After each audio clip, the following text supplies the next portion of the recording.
This program only reflects the personal views of the program hosts and/or the individual contributors.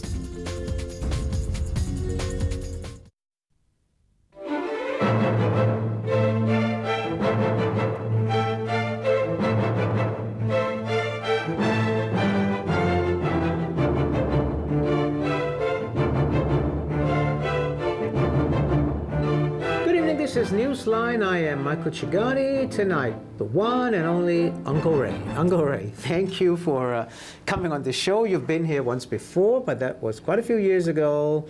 And first of all, Happy New Year, Happy New Year, and Happy New Year to all of you out there. Let's hope 2013 will be a good year for all of us. For everyone. For everyone, right. Now, Uncle Ray, the reason I asked you to come back to this show is you just turned 88. 88 years old. December 12th, 2012.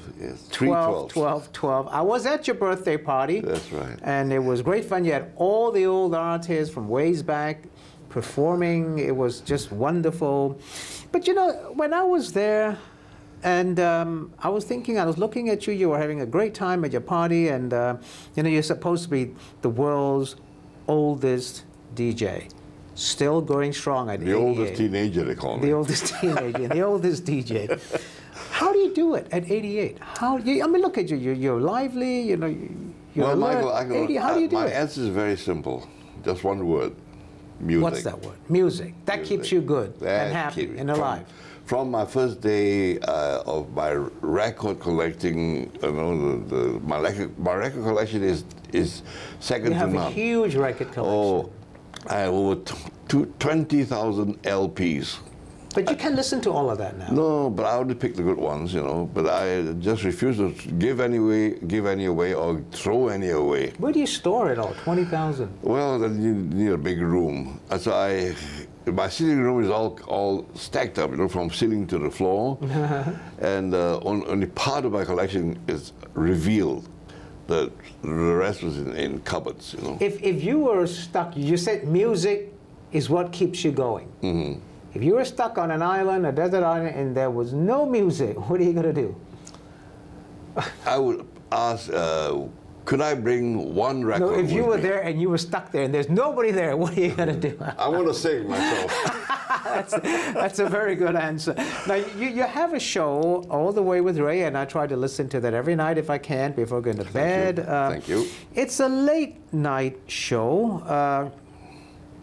And you start at 10, and you go on till 1 a.m., huh? 1 a.m. Actually, Mondays to Fridays. It used to be 2 a.m. But you cut it short. No, I didn't want to cut it short, but I had a heart operation. And the doctor told me, said, no, you cannot do 4 hours. You just cut out 1 hour to do 3 hours. So I said, okay. 1 a.m. in the morning, Mondays to Fridays? How do you do that? I don't see the sun anymore, you know. I'm a moon man. Well, you know, you're a moon man. You're also a producer of discs, man. I got this, and thanks for signing it for me. Uncle Ray 101, Hong Kong, and this is a collection. There are 6 CDs in there, huh? 6 CDs of the best. All the best songs from ways locally. back. Local songs. Local right? songs. And I'm told sold very well. It's one of the best sellers. As far as CDs are concerned, you know, CDs are not selling now. Everybody's downloading this. Right. So it's doing very well. Well, I don't normally plug things on this show, but I will. Like, this is a great. I bought it myself, and then it's a value for money. There's 6 CDs in there. You got 101 songs in there, or what? 101. That's a lot. In fact, the truth is 102. Okay. Now, you know, you came back here, and the last time you were here was a couple years ago, and I asked you at that time, when are you going to retire, put up your feet, relax? 2 years later, you're still back here, going strong. You're not going to retire, are you? I have never heard of the word retire. Music is the thing that keeps me going. As long as I'm alive, and I have my voice and my ears to listen to my own kind of music, it just go on and on. But does you know, you're with RTHK All the Way with Ray. Do they say to you, Uncle Ray, take it easy, retire, you're 88? If they want to close down, yes. They're not going to close down. This government financed. Oh, it's only a joke. And they will never ask me to retire unless I want to. And you don't want to? I don't want to. As long as I have, that's my life, you know. What am I going to do if I retire, you know? You just can't enjoy, play mahjong. Oh, I hate mahjong. Eat. You hate mahjong. Mahjong is too loud. Now, how did you become a DJ? You've been, what, at it for what, how many years? 40 years? 50 years? No, 64. You've been in radio. A DJ for 64, in radio for 64 years. Started with Radio Fusion and ATV. In those days it was 64 RTV. years. That's older than 3/4 of Hong Kong's population, I think. Well, well, these are the people who grew up with my music, and I'm happy to say, you know, they made the right choice. How did you get into this 64 years ago? Influenced by my older brother. He's 10 years my senior, and he's good, very good at music. He plays all the saxophones you can think of, from soprano sax to baritone sax. You used to play musician. You were a musician too. You're a drummer. I chose the drum because I'm an egoistic man. You know, I like to be the center of attraction. You want to be loud. Loud, and the drummer is always in the center of the stage. That's correct. Yeah, and you can make as much noise as you want. Go back to how you became a DJ. Yeah. How? Oh, yeah. How? Usually you're influenced by your brother who was a saxophonist? No, he could never talk like me. He's a very soft-spoken man. So how did he influence you to become a radio? His music. Because you know, in the good old days, you have this 10-inch record, one song, one record. You just you just break and the whole thing's gone. Well, he collected the Bing Crosby and all in those eras, and I grew up loving the kind of singing.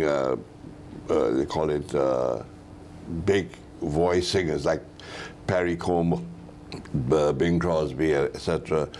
I grew up with that kind of music, so I knew. So in my show now, Nostalgia, I have from the 30s, 40s, 50s. I don't think anybody else in the world plays that kind of music anymore. So I'm the only one alive. Well, we're very lucky here in Hong Kong.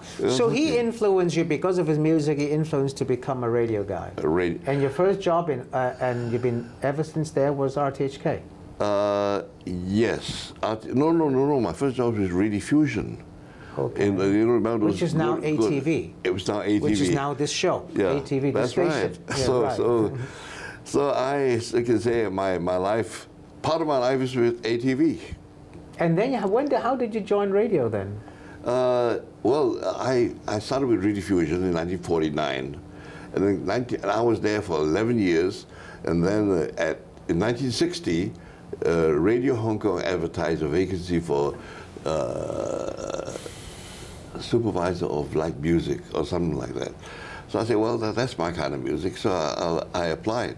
And there were 14 other applicants with me, and of course, I had 14 for 11 years of experience. So I walked away with a job, and I stayed with Radio Hong Kong ever since. And then in 1964, they sent me to the BBC for a 3-month course. Wow. Which I never expected.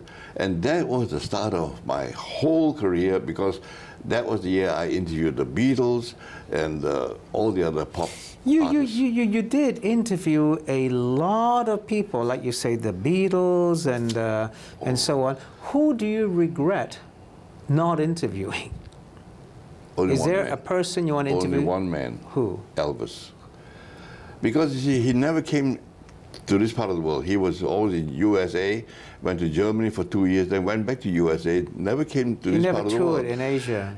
If he stayed longer, he would have come, because then music became very popular in Japan, Australia, and every artist that comes through this part of the world, they pass through Hong Kong. So I was very lucky to be there. But your regret is you never interviewed Elvis. Yeah, I felt sorry. But I had a very funny feeling, eerie sort of feeling, because when the day that he died, I was doing my show, and I never featured Elvis Presley at midnight, because it's not our kind of music, you know, for midnight.